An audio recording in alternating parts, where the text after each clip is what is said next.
Good day, dear friend. Welcome back to Real Hope. My name is Eileen. We are actually working on a series called Essential Truths, and so I want to move forward in that area. Today, we're going to be discussing God's purpose for mankind. I'm going to try not to put my glasses on too often because I know you guys get a reflection of the light, but sometimes I kind of need it. Anyway, so I want to talk to you first. We talked about yesterday, we talked about the fact that we are created in the image of God, and that is, you can find that information in the book of Genesis, the first chapter. So we were created in His image to be a reflection of God. And so when we were created to be like God, not God Himself, but to be like Him in nature and in character. And so for us to be like Him in nature and character, it also requires us to have a relationship with our Creator, and that is part of what God created us for. In Genesis 1, chapter 1, verse 28, it says, God blessed them and said unto them, be fruitful and multiply. Who did He bless? Men and women. He blessed us to be fruitful and multiply and replenish the earth and subdue it, and have dominion over the fish of the sea, over the fowl of the air, and over every living thing that moves on the earth. So we discussed that yesterday, but we're going to focus in on today that He's called us to be fruitful and multiply, and that He created male and female. So this is kind of important, okay? So God created everything with a purpose. So men and women fit together. We complement each other, and we have the ability to reproduce after our own kind. So you can kind of see why male and female are important in God's kingdom, and male and female complement each other and work together. And we are both images of God and His nature and character. So we are to multiply and be fruitful in the earth. But then it says man was given dominion over the earth, which is management. So we were given management over this natural earth that God created for us, and we were called to subdue it. So to subdue is to bring under control. It is to conquer, to bring into subjection. Also means vanquish, which means to gain mastery over. To bring, also can mean to bring land under cultivation. So man was supposed to cultivate the land and produce in the land, but also subduing, to control. The interesting thing is that the enemy, Satan, was already cast to the earth, because we know, and we'll talk about that soon, about he deceived Eve, and he was already here on the earth. So man was supposed to subdue the enemy, because the devil, Satan, is an enemy of God. And so we were called to subdue the enemy. We were also, one of the main things is we're called to be connected to God. And we talked about that in this last episode, episode number 2. So to be connected to God is because He is our life source. But He also created us for fellowship, companionship. And we know this because He walked with Adam and Eve in the cool of the night. He walked with them and He had fellowship with them. And it's important for us to know this because if God created Adam and Eve for fellowship, that means we also are for fellowship. And we know that God does not change. In Malachi 3:6, it tells us that God does not change. So His purpose and plan did not deteriorate, did not change at all. And so He's not flaky. He doesn't change with the times. And so that means that we can trust God at His word.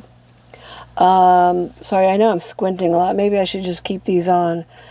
Anyway, so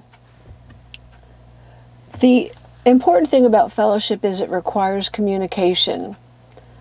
And the other thing about fellowship is that your relationship with someone is going to be determinant on the amount of time and energy you put into it.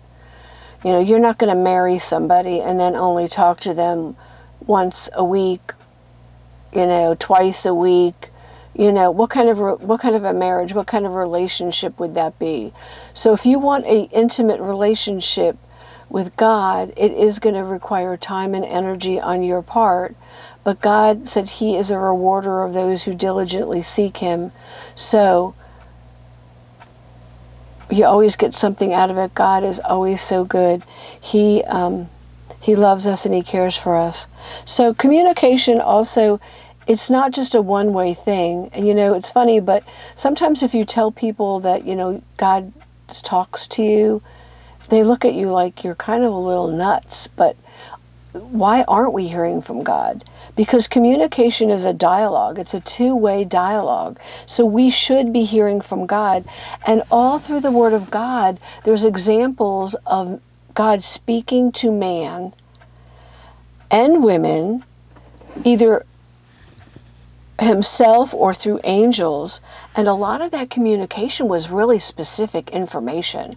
Like He shared with Noah specifics of how to build the ark. I mean, gosh, can you imagine? They didn't even have, you know, they didn't have boats. And He's like teaching him how to build this massive boat that's going to float and be their survival. And, you know, God shared how to build the temple, how to build the tabernacle before the temple, and the specifics. So, so we know that He created us for fellowship and for communication, but He also created mankind because He wanted a family. And so how do we know this? We know this because Jesus referred to God as His Father.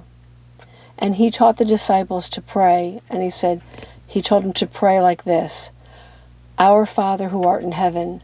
So it wasn't just for Jesus calling Him our Father, but He wanted the disciples to call God our Father, because the disciples had received Jesus. They were walking with Jesus, so they were already part of the family. They'd received Jesus already.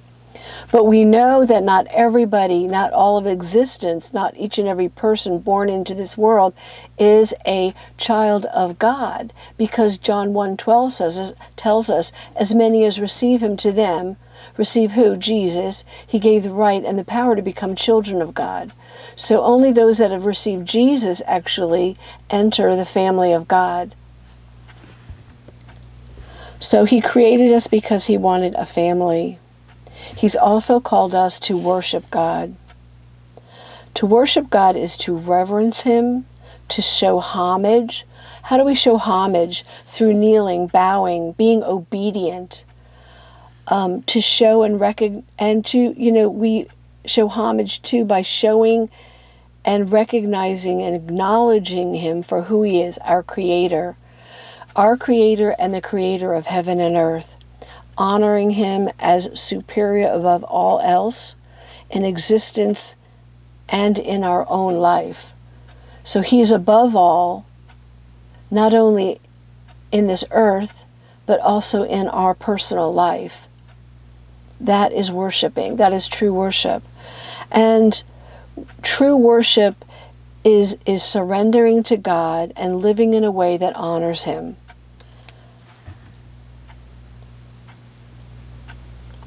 I wanted to share with you this so we know, since we were created in the image of God, that man's purpose cannot be fulfilled apart from Him.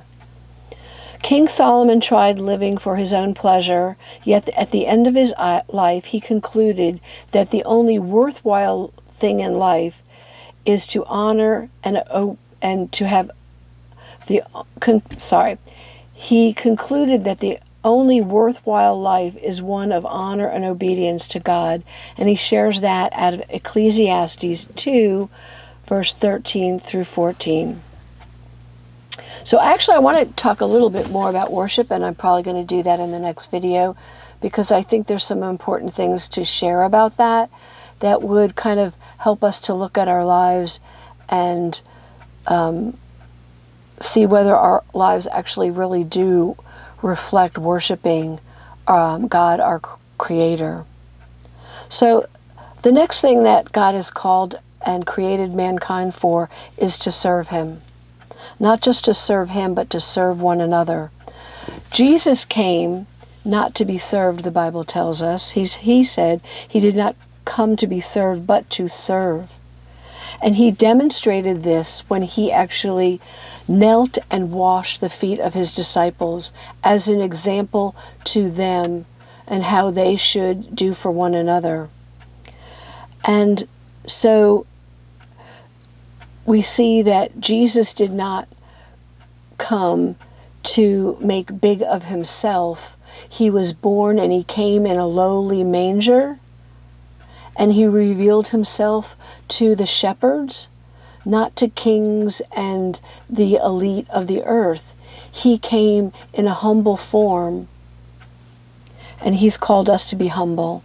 The disciples at one point were kind of arguing over who could sit on His right and who could sit on His left, when Jesus came into His kingdom and was on His throne. And Jesus said, the greatest in the kingdom is the one that is the servant of all. So when you serve God and you serve one another, you do it out of love. So God's called us to serve one another. He's called us to worship Him, which is through obedience and surrender to Him. He's called us to be a family, to have fellowship and companion with Him. He created us to have dominion over the earth and subdue all that would try to be in opposition to the will and the purpose of God. He called us to be fruitful and multiply. He called us to be a reflection of Him here on the earth. I hope you got something out of this, and if you see anything that I didn't see, which I'm sure there's plenty, please leave a comment below. I would love to hear your thoughts on that. And it also helps the algorithm. Just hit the like button, subscribe if you'd like to hear more. But I think tomorrow I'll probably be talking a little bit about worship.